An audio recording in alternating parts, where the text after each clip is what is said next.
اللہ نے جو تو سکوں ایسا رسول نصیب فرمائے، ایسا نبی نصیب فرمائے۔ اللہ نے گھر نصیب کیتے تو کعبہ جیسا، اللہ نے کتاب نصیب کی ہے تو قرآن جیسی، اللہ کریم نے تو آکو اگر نبی عطا کیتا ہے آمنہ دلال عبداللہ دی جان ابو طالب دا پڑولا مصطفیٰ جیسا، دا شکر ادا کیتا کرو نا۔ بات اللہ نے تو آکو مسلمان برا کلہ نہیں چھوڑا، بات قرآن دا وارث علی دی صورت نصیب فرمائے۔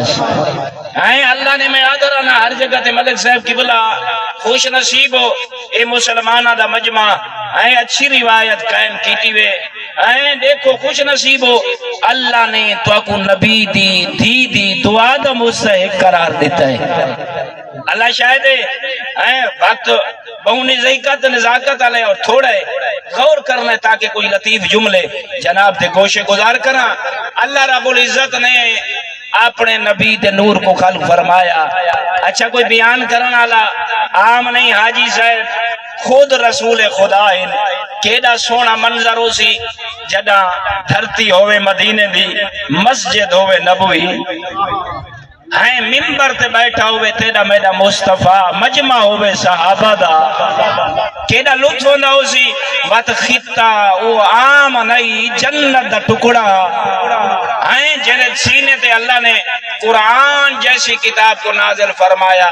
تیرے میرے رسول نسنا اے میرے صحابہ، اللہ رب العزت قادر بھی ہا، رازق بھی ہا، عالم بھی ہا، لیکن ان دی مخلوق کوئی نہیں۔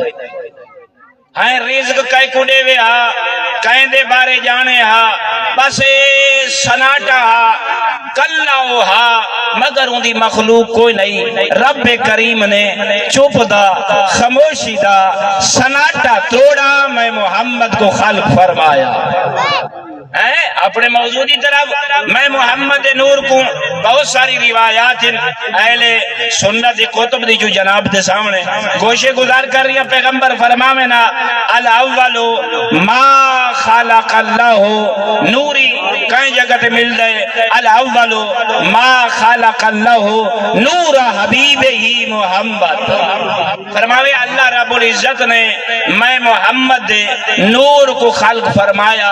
او برادران ایمانی مولا متقیان ارشاد فرمینن اللہ رب العزت نے 1,24,000 سال این دھرتی کو خلق کرن کو پہلے اپنے حبیب دا نور خلق فرمایا۔